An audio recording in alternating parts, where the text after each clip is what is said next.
Principal Belval. Yes. Welcome. We are going to be focusing on assistive technology today and working on incorporating AT into your classroom to benefit all of your students and their needs. So our agenda is we are going to review what assistive technology is, diving into a couple of activities throughout our time together. Oh, yeah, sure. And then talking about how education and employment with AT kind of link together, and then what we're going to do with this in our classrooms. So first off, what is AT? It can be a device or it can be a service. In this district, we don't typically provide AT as a service outside of giving students a device or evaluating them. So it's not like a therapy, like a speech therapist or a physical therapist. But AT as a device is mostly what we focus on, and that is literally any item that helps a person access their environment. So if you're wearing glasses to see, that's AT. If you use your phone to read something out loud to you so that you don't have to read it yourself, that is AT. So anything that is assisting you in helping, like understanding or gaining access to something in an easier way is assistive technology. So first we are going to play a game. I'm going to spin for a prompt and using only the AT devices in the middle, you can choose which one you would like to do, but you are going to respond to that prompt, maybe in partners or even as a whole group, with just those devices, not your voice. So you may not speak other than with your device. Okay, so let's spin for our prompt.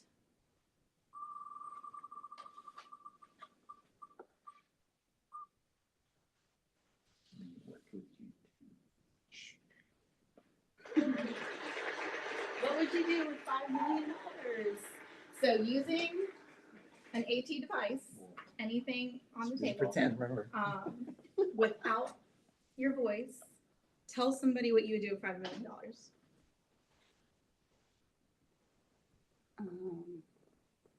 I will. This is our advanced student right here. Goodness. Tell me what you would do.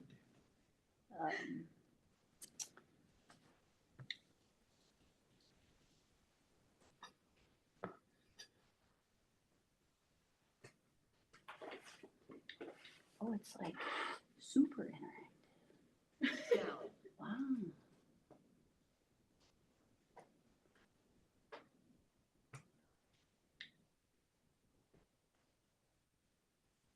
Holy cow.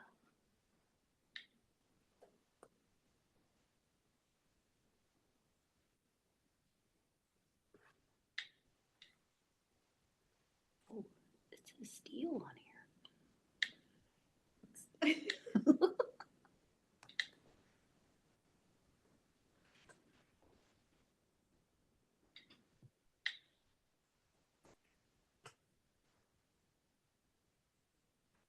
So I see To 3 pay. people talking and 1 person listening. They. Oh, Okay. I was thinking like pay the bills. To feel.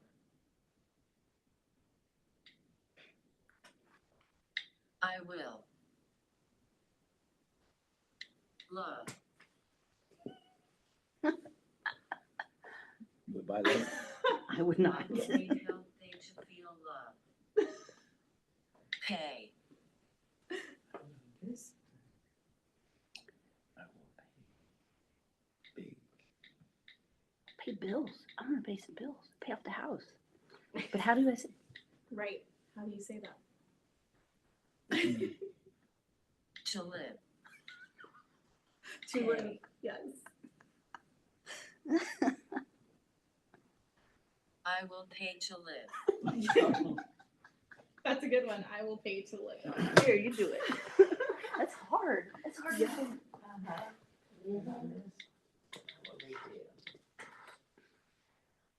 Kim says I. Can't do it. Money.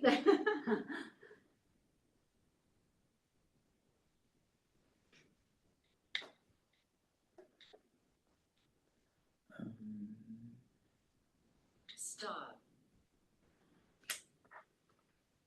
Okay, here we go. Finish. I want good. Work. Stop work. Stop, Good one. stop work. Stop work. This one's got some dice on it. Yeah. Yes, Go gambling.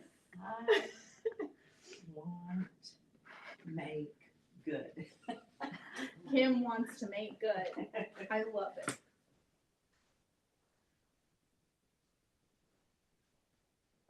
Rebecca, Jim, what y'all got? Pay to live. Pay to They live. live. Pay to- Yeah. I will pay to live. I was trying to do finish the house build. Yeah. Yeah, See, Yeah. that's what I was thinking. Like pay off all my bills, but I right. couldn't figure House it. note. Right, I want So, to make good by Essentially, donating. you guys had a lot to say, but you didn't know how to say it. Right. Right. So that is how a lot of our students with communication disabilities feel. They're not able to express what they're actually thinking. And so in turn, a lot of times we just think they can't do something. So this activity was really meant to help you realize, who we're working with and what they might be feeling and going through, but also, Down. realize that it's kind of our responsibility to familiarize ourselves with different ways to communicate. And that might not always look like the same type of app or the same, piece of paper, but just learning that if something's not working with a student, try something else. Try a different way to communicate. So AT promotes inclusivity. We have literary access tools such as text-to-speech, speech-to-text, word prediction. We have communication tools like what you're using right now. I will say I didn't really give you guys any mid-tech tools. I gave you a bunch of high-tech and a bunch of low-tech tools. But there are things in the middle. So there's like a button you can push, or they're called Go Talks. It's like a screen of buttons that you can pre-plug words into. And then our less common types are physical, visual, and audio AT. So students in wheelchairs who might need a ramp, that's AT as well. So those are going to be, less common in our classrooms, but we still need to be aware of them. So the 6 different types of AT are mobility devices, such as wheelchairs and ramps and that type of thing. Sensory aids, like, the headphones that students might need. To participate, communication devices like you guys just used. Computer access tools such as text-to-speech, speech-to-text, maybe a mouse that works a little bit differently because you can't, fully grasp a mouse or work a laptop. Cognitive AT, such as like this multiplication chart that I handed all of you that we will use later, and then other types of AT, because it's a really broad world out there. So today we're going to mostly focus on and play with communication devices. They're called, the ones that we're going to use mainly are AAC devices, augmentative and alternative communication systems.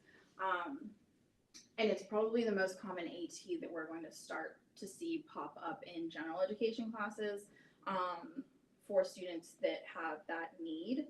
And then I know a lot of our special ed classes already see these types of devices. Ranging, so it can go from paper, low tech to high tech, kind of everything you see here, and all of that in between. There's a huge range. And then we're also going to touch on some of the cognitive AT, organizational software, timers, mind maps, multiplication charts, that type of thing, because probably every single classroom does use this. So this is probably not something that needs to be documented in an IEP if you're using it as a teaching tool. But it is important to know what is AT and what is not. That way, for things like tests, that you're not giving your students an unfair advantage when it comes to test time. So, on that note, I wanted to show you a really cool trick that I learned when I was a resource inclusion teacher. When you are teaching, and this is by no means the only, way to do this or the only use that a multiplication chart has, but we would go over a multiplication chart. I would show students how to create their own on grid paper because they can't always, take it to the test with them. But it can also help with fractions. So if you have 12/20ths and you're trying to reduce it to the lowest form, you just scroll on over and it's 3/5, right? If you've been a resource teacher, you probably know that already. If you haven't, welcome to the world of multiplication charts. So what if I was trying to do 35/49ths? What would that reduce to? And you can look at your charts too. So you just find 35 on top, 49 directly underneath it, and go all the way to the left.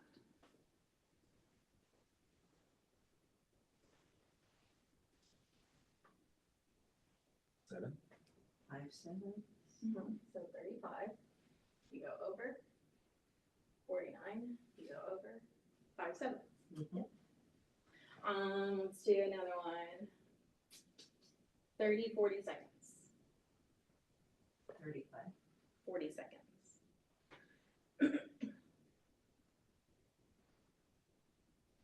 5 cents. 5 Yeah, it's the same thing. So in turn, if you're looking for equivalent fractions, you can say, you know, what fractions are equivalent to 6/8, and you can just scroll over, and these are all the fractions that are the exact same as 6/8.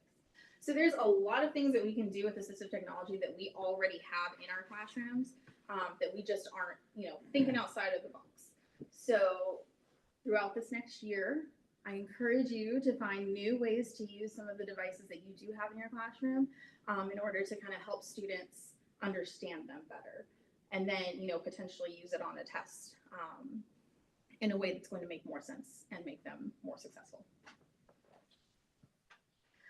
And then our other tools are things like screen readers, text to speech, speech to text, colored overlays. So that's kind of our, you know, other category where it falls into, a lot of people have access to it, a lot of people are using it without realizing they're using it, and not something that we specifically need training on, you know, all the time, but if it's specific to you, you'll get that.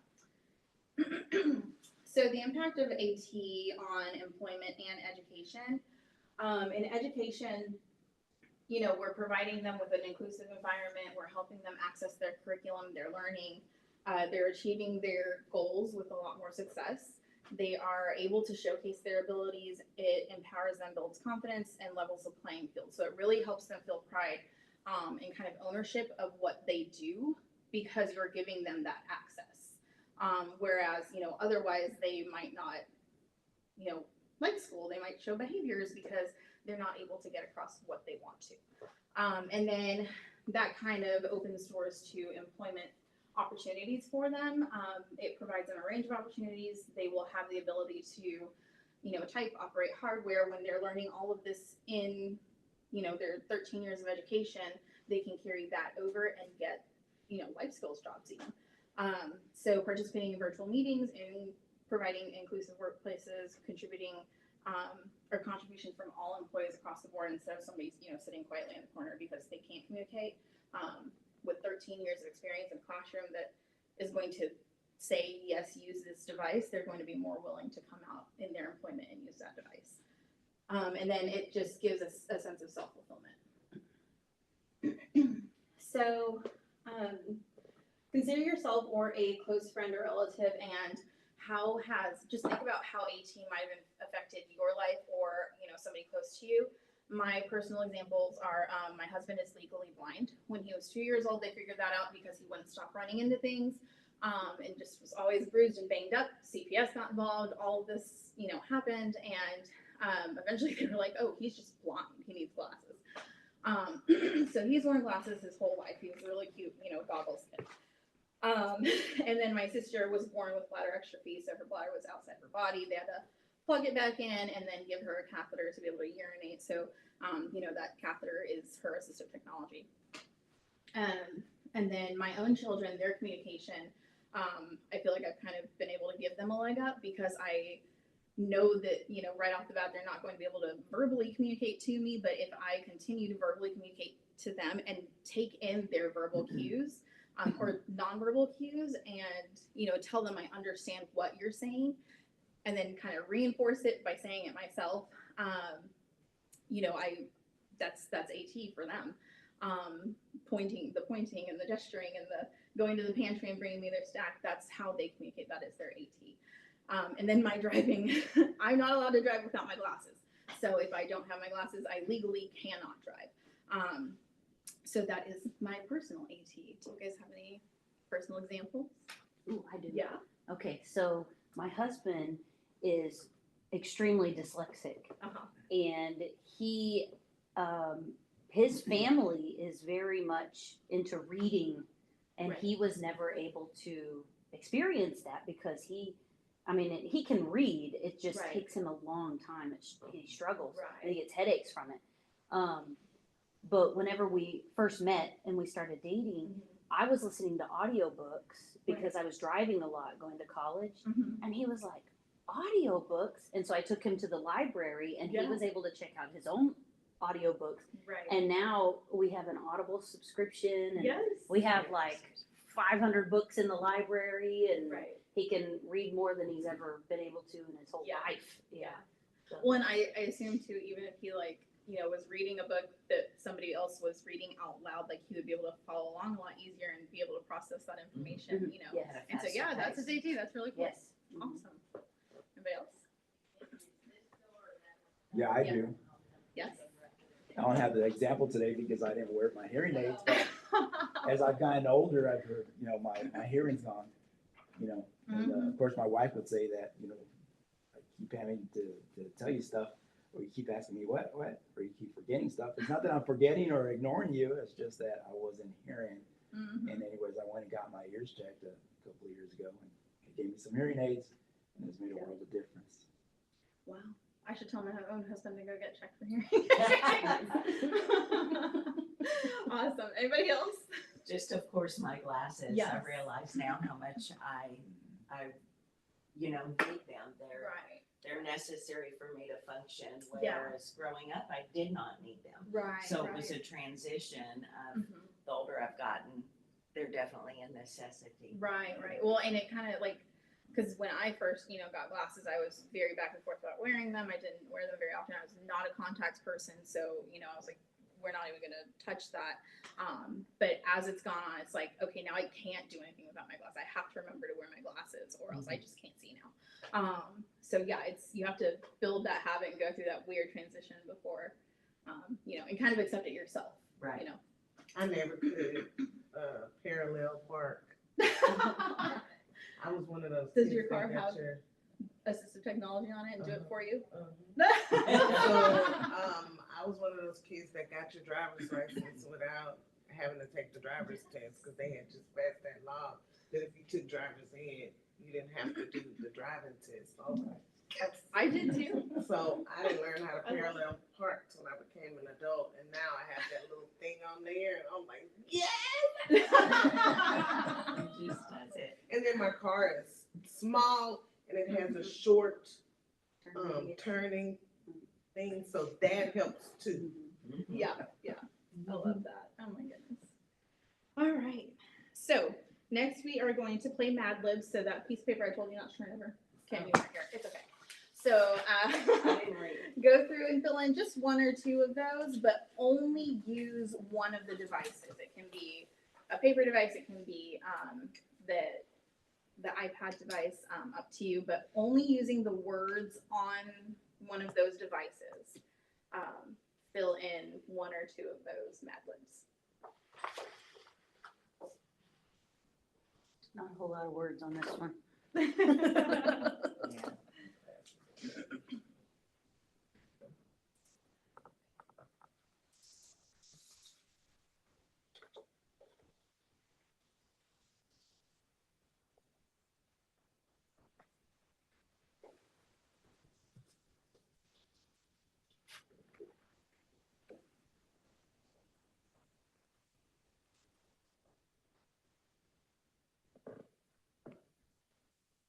This one doesn't even have like today. This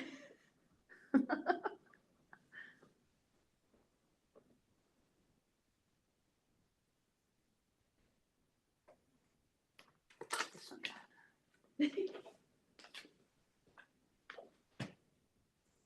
now. This got now.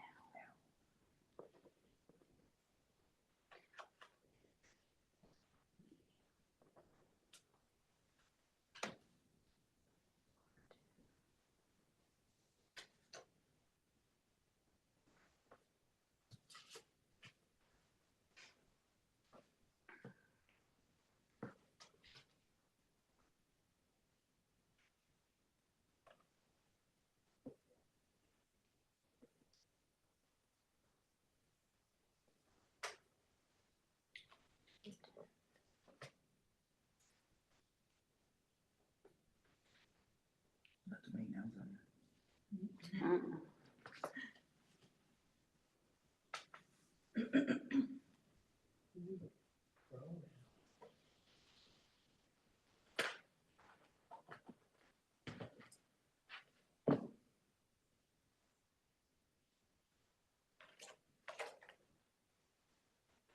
The cardstock ones might have some nouns, I'm not sure.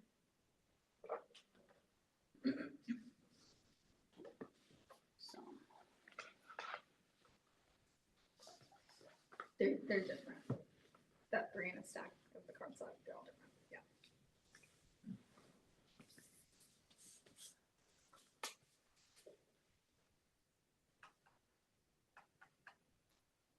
a whole lot of dates. Okay.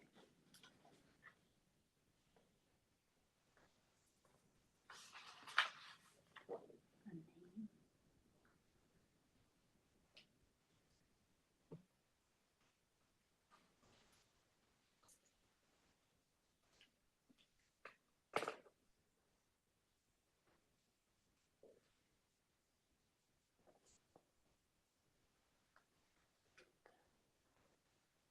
Part of the body.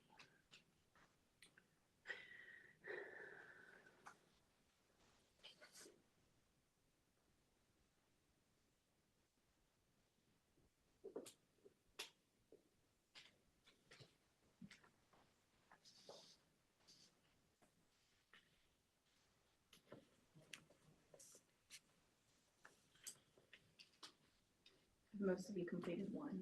Yes. That we're just supposed to work on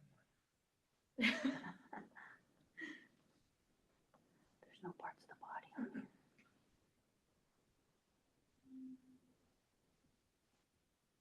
With the eat flu.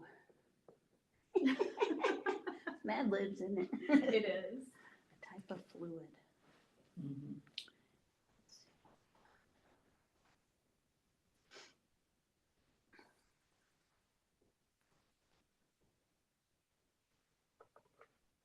It's got drink and eat. Specific. Drink milk. Hot fluid. Take.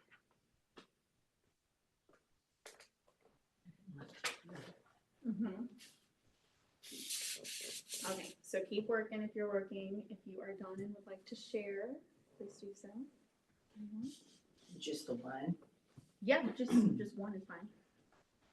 Okay, I chose the top right one, and using Uh-huh. the flip chart, I was able to spell. I was looking for some of the words that I couldn't find, but Right. with the alphabet in here, you're able to spell the words. Right. So I spelled the name Jim Mm-hmm. is sick. With the parts of the body, I chose stomach flu. And then I assumed water would be on here, but with it not being on there, I went back to the spelling. Yeah. So as long as I could spell, Mm-hmm. I had the alphabet, and then I just spelled out drink more water and take meds. I spelled out as needed. Right. As needed. So for that date, this flip chart also has numbers in it. Oh, yes, Yeah, that's so right. you can use, I did pass numbers with for the the date. dates. But not all of them had, letters or numbers, obviously. Not Right. all of them had nouns. Because that's what I looked at this one at the end. Right. Okay, so I did the top left one, Mm-hmm. and I used the little card. Yeah.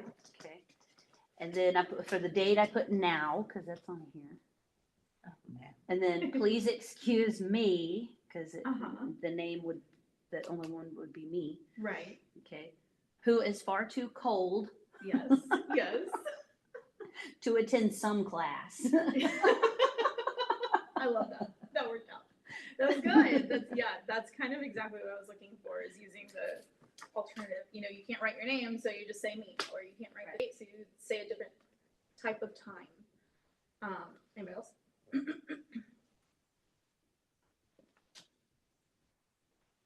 Okay, so how, I mean, you're now more familiar, you know, with alternative methods of communication because of our first activity, which was very like socially based. You were talking to somebody, telling them, you know, what you would do with $5 million. But then we moved into something that you had to write, follow directions with, something that might mirror academics that students have to do. How were you able to complete an academic assignment with the limited words that you have? It's tough. It is. Right.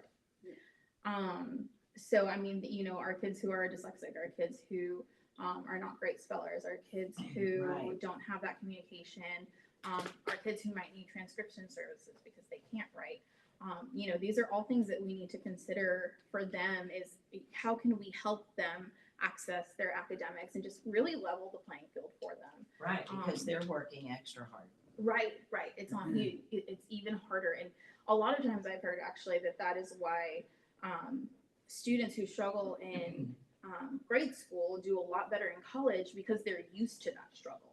You know, they've had to teach themselves how to study. They've had to teach themselves how to do things differently when it gets really hard. So then you go to college and the people who had it easy, you know, throughout grade school because teachers, you know, teach to the general population, they're now having to figure out how to study and how to, you know, really remember things and embed it into their brains. And so this is just a consideration that we need to make when we're working with students that we know are struggling, and just how can we help level that playing field.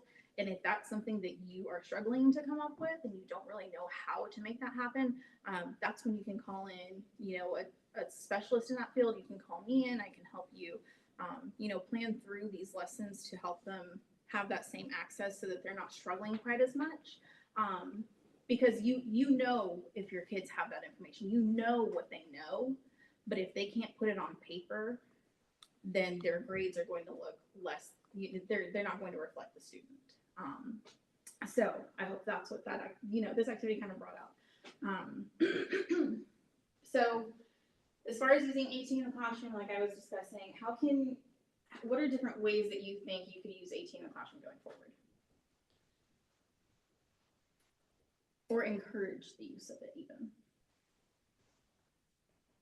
Like usually you can use these cards, Mm-hmm. and have them on the desk, and if they need to, you know, you're teaching them, you know, how to answer a question using the pictures and the cards, and even if they need to answer a question out loud, you know, if they're having difficulty, how to use the computer, or just even like instead of always something I've used before is having like that red and green, Mhm. and if they're Yes, no. Yeah. yes, no, or if they're behaving, you know, you have that little green thing on there. Right. If they're having difficulty, you have the red, and then once they start behaving, so that you're not calling their name. Mm-hmm. It's just a little reminder. Little reminder, if you need them to stop doing something, you have that stop sign sitting on the desk, and you just flip it over, just so you're not telling them stop every 5 minutes. Right, right. I mean, if you know there's a student who uses glasses but doesn't like to use them, maybe when you hand out an assignment, you make the font just a little bit bigger for them, you know? Just considering things like that where, yeah, we want to encourage the use of your glasses, but I'm also not going to embarrass you if you're not using your glasses and then make you feel bad about the assignment. Because then we see that low performance come out. And for students with in-life skills, I've used a narrowing of the choices. Mhm. So it's just what is important to them, what I Right. think they're thinking about, and just narrowing. Right, right. And even, I mean, giving choices in the first place. Mhm. Yeah, that's great. narrowing. And then if you know that a student, you know, has a need, but nobody's really acknowledged or taken care of it, just contacting someone who can help them get what they need is the first step, you know, to getting that 18 in your classroom. If you know that there's a student who uses colored overlays, but then you get on a computer screen, maybe show them how to change the computer screen so that they essentially have a colored overlay on their computer. So just, you know, different considerations for our students who we know need something that the rest of the population might not need, but they might be a little too embarrassed to bring it up or, you know, ask for it all the time. Just make sure you're conscious and aware of that. So what AT do we have for our classrooms? These are mainly going to be in our special education low incidence classrooms, but some of them are available for general education students. So these right here are communication devices. The majority of our teachers who teach special education are trained in how to use them, or know who to contact to get that training if they need some clarification. But then there are things like this accessible mouse. So if you have a student who, just needs a little extra physical help, they might have something like this and, don't even call it out, just plug it in for them or, whatever they need. A Logitech pen or crayon is what this is called. It's essentially an Apple Pencil. So, I know when I started using my iPad for more things, that Apple Pencil really came in handy because I started taking notes on my iPad. And it was so much easier to do that than to try and pinpoint the letters on the screen or on the tiny keyboard that comes with your iPad. So offering a pencil or a Logitech crayon or an Apple Pen to our students, will help ease that pain as well. These communication boards are popping up more and more in our general education classrooms, especially the younger classrooms where our students aren't confident with their speaking abilities yet. So a lot of kids in first grade, even up to second grade classrooms, have seen this in general education, just while students become more comfortable, speaking. And then they're also offered in Spanish. And all of these are you can make bilingual, trilingual, however many languages you need. And that might, that's going to take a little bit more. So I would call in somebody who knows what they're doing with these devices if you try to do that, but it is available. This is communication. This is a wheelchair bar. So just, if you have a kid in a wheelchair, I think what a lot of people are realizing is those kids were often put into a special education classroom, but they cognitively are very much on level with everybody else. And so we're getting a lot more wheelchair kids in general education classes. And so as you get that, if you notice that they might need a little extra device, I had a kid once who wanted a rear view mirror for his wheelchair. And that's just so he could see what was behind him when he was, wheeling down the hallway. It's like, duh, of course, like you can't just turn your head like I can. So just things like that, if a kid ever brings something like that up to you, there are things out there to, help them access their environment like that too. So using AT in my lessons and with students, chances are that you probably already do. Think about, the multiplication charts, the adapted paper, maybe a slanted writing surface. If any of your kids use the pencil grips. There's 3 levels. There's no tech, low tech, high tech. When I say we're going to implement AT into our lessons, it might seem a little bit daunting, like, okay, that's just one more thing for me to do. But once your student is familiar with the AT that you're giving them and it makes it easier on them, then that's less interruptions that they're giving you whenever they can't access something. Even a fidget toy can be an AT device. Once that kid has that fidget, they're busy with their hands, they can listen more attentively, they're going to stop disrupting your class.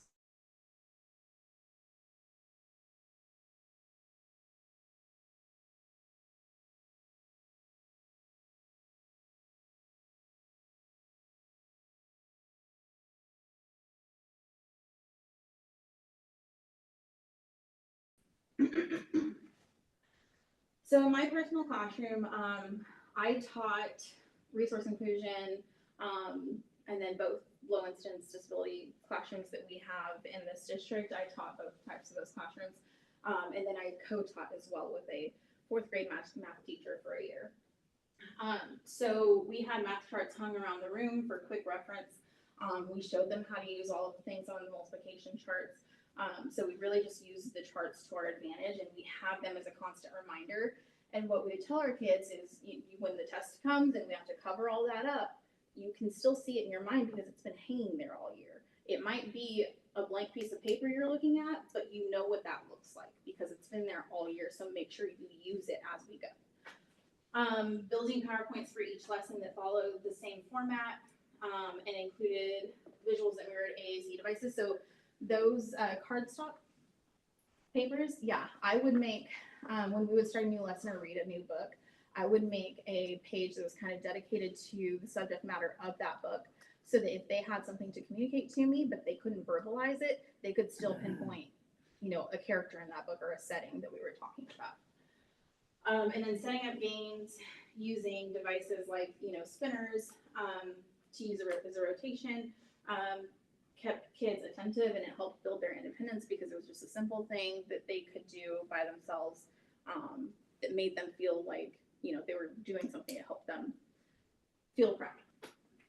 For ELA and social studies, I built a communication board for each story, like I just said, printed them for each student to use, modeled speech to text during group time. So, it's on most things, when you're reading through a book, there's a little button that you can click that'll just read it for you. And so I modeled doing that. That way, when they were on their own, they knew the button was there and they could do that as well. We built timelines and sequences on the board and labeled them with visuals. So, in your class, your social studies histories classes, you're like, here's all of the 1800s. Let's talk about what, happened in each decade. A lot of times you'll see written things there, but I made sure to add a visual to that, because if my kid is not a great reader, at least he's going to know, there's a flag there that stands for this country, or a president's face there that stands for this president. And so I just always make sure to attach a visual. And then for social skills and behavior, I utilized, devices, toys, things that were really fun to kind of give that student reinforcement. That way they would have something that they wanted to work for. And then kind of initiate those conversations between students. Can I have a turn with that? Are you almost done? Please and thank you. And then I posted visuals in areas that often saw a peak in non-desired behaviors. So, when we're in the fun rotation where you have your kinetic sand and it's almost time to leave that area, I had posted, 5 minutes, clean up, next area, just to remind them that, like, I only have 5 minutes, use this time wisely. And then I practiced using different AT during different lessons to promote acceptance of different devices. So these probably seem very foreign to you if you are in a general education setting. We probably haven't had much practice with any of them anyways, but definitely our kids have not. And so if they come rolling into class with a new pair of glasses or a new communication device, or, just some sort of new tool that the rest of their friends have never had, never seen, a lot of times what tends to happen is they get made fun of, they get bullied. But if we model and show that acceptance of that device, kids are more likely to use it. And if we allow others to kind of be hands-on with that device, so their peers to be hands-on with that device, or a device similar to it, because if it's a student's device, it's their device, it belongs to them. But you can always get access to something similar or the same for your classroom so that other kids can see, it's just another way to speak, or another, way to access the same thing that I'm accessing.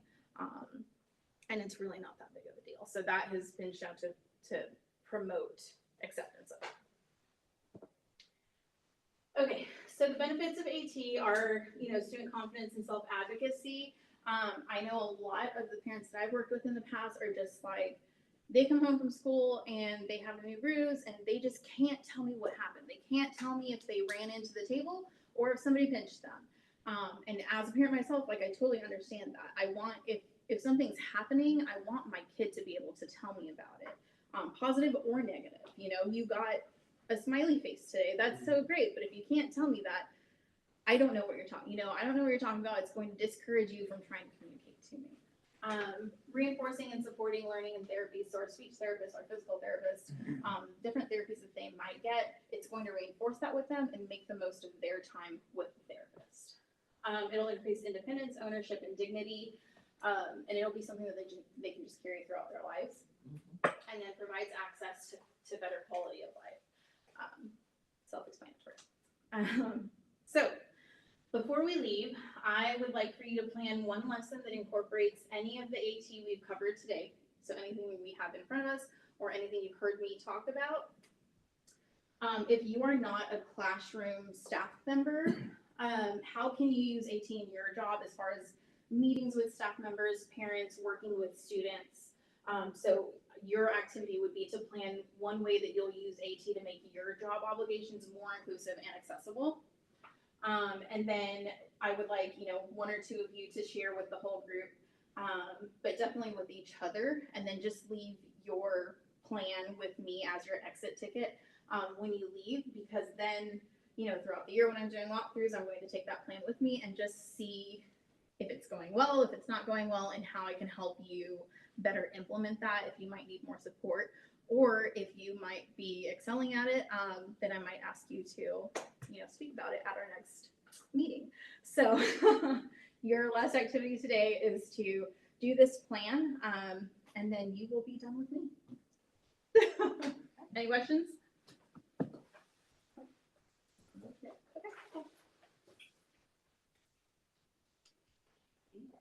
So what, forms of assistive technology do you use in life skills?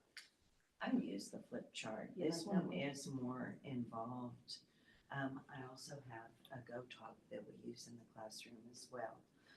But I was already thinking that during the calendar lesson, this has been a teacher-led section. I have a chart on the board that we discussed yesterday was, today is, tomorrow, or we say tomorrow will be. But I see that it's in this. Yeah, and that flip chart is actually very involved. Yes. It's one of the more advanced charts. But Kim brought up a Go Talk, and I actually have one. This is what a Go Talk is. It is just a board where you can record what word you would like it to say. And so you can teach different vocabulary this way, or if a student just doesn't, have the cognitive ability to look at that and be able to pinpoint a word, we can start small. We can start with, big pictures, a small amount of words. So yeah, awesome. And we do use with the Go Talk with the bathroom sign, because, we're sitting there, and even though we have reminders, this gives them the opportunity to let me know that they need to go to the bathroom. So, and I am looking at this one, because this would be a more hands-on and individual way that they could share. Today is. You're welcome to take that with you, Kim. Tomorrow will be, yes, okay, I great. feel like Kim comes to my It office is. and finds It's something more to take every involved. time. I know. So, yeah. I mean, because even, the students that we serve, I feel like calendar is something that we try to make as involved as possible. Obviously, in school, with our kids being high school age, they need to know when their annual art date is. That's on a calendar. Right. When they go to the doctor, when they go to the dentist. I mean, yes, Right. they're assisted by family members, but to give them as much independence as possible. I mean, we all follow schedules. Right. I mean, that's just something that is part of our daily life. And to me, it's a necessity that follows, your restrooming, bathrooming is essential, eating is essential, schedules are essential. Well, I mean, even for our art facilitators of the world, you have a schedule for each art meeting that you follow every single time, maybe attaching a visual to that, to let students know, okay, we're at this part now, we're moving on to the next part. Maybe that's the way that you adapt, that for kids. Yeah, we usually try to have like a squishy or sensory something in the room. Some of our kids take it though. Yeah. They won't let go. Yeah, When one the day- Dollar Tree When the run. meeting's over, they're Yeah, they not don't done wanna let go with of that football or whatever. Yeah, Miss Irwin walked in and she was like, "Where's the squishy?" Yeah. So I had to get. Where's our fidget toy? Yeah. I had one on my desk and I ran and grabbed it. It was a corn cob. Oh my Yeah, gosh, it's just I love But it. it's squishy. Yeah. Because even you need it. That's too sometimes. Yes, Yeah. yeah. So we usually keep that, alongside Yeah. things, but it would be cool to, have the teachers, if a student does want to communicate in their art meeting with a board or what is that Go thing? Go talk. Yeah, Yeah. Go Talk. Might be something that they could bring, Right. and Right. and then there might be topics on there that the student might want. Yeah, you can have Touch. like an R, we could, You get in your Put pre-meeting, together- whenever you're talking about transition, you might have their job wants and needs or whatever. right.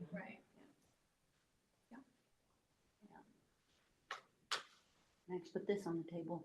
It's very limited, but it still has things. And even Yeah. with my glasses, this one's small. It is tiny. Awesome. And I know, Tarana in dyslexia, like they use a lot of the colored overlays, a lot of the text to speech, speech to text type technology. So I know she's pretty familiar with AT. But even outside of that, what else might our students with dyslexia need? Or Jim in shop, in your shop, your auto shop. I'm trying to think of the words. Going from the classroom where you teach them what to do to shop, maybe just like a bulleted reminder is, their AT, like, oh, these are the steps I need to take to complete this task. I like the reminder of using the fractions and stuff, because even though our kids are dyslexic. Yes. Weird. Well, they struggle, with math, and I mean, it's cross-curricular. It's not, Right. singular, and so dyslexia definitely carries over. And so any way that we can use to help them. I was trying to remember how to do that this year when we were getting ready for STAR, and I was like, Tarana and I were resource inclusion teachers together, so glad I could refresh. Well, in the lab, we do have like called pictograms as far as, like this is the area where you need your safety glasses or your hearing Right. protection or the face shield type of thing. Yeah. We got that in the lab, and we do talk about it in the classroom, and Okay. point that out. And plus, we have the word wall, as far as some typical words or phrases that in the automotive field that we use, and Right. so the students get to know that lingo. Right. It's constantly hung as a reminder just of what it all means. Yeah. Awesome. And just the universal, visuals, Yes. Mhm. good, not so good. Yeah.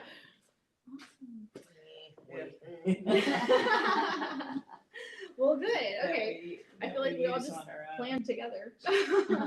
I know Kim uses a lot of AT in her classroom. She's works with our medically fragile life skills students, and so we go through a lot of AT in that classroom, which is awesome. And And it Kim's also continues on to the AT grow. team, so Continues to Yeah. grow. Yeah. awesome. Yeah, I know that she had a student that was sensitive to lighting, Mhm. so they would put one of those like poker visors over Yes. on his head. So Yeah. I mean that was really interesting. Yeah. That they figured that out because he would get very distracted Right. by the lights, but that would help him. So Yeah. that would be assisting with Yeah, headwear. Right. Right. Yeah. And as focus soon as and the a little teacher bit. figures it out, it's Right. like, bam, it all falls into place, it all works out. Yeah, that's awesome. That's so cool. All right, well, make sure you leave your exit tickets with me, and please reach out if you need any assistance in planning for your AT specific lessons, or kids who have specific AT needs. If you need access to AT that you don't currently have, so a lot of our iPads, a lot of our technology already have AT built in, which is great for our kids. But if there's something you don't have, reach out for that. And then if you have any questions, comments about implementation strategies or expectations, definitely let me know.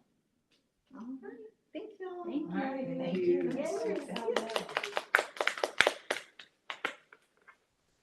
was really good. Mhm. Yeah. Super helpful, I'm glad. definitely. Yay.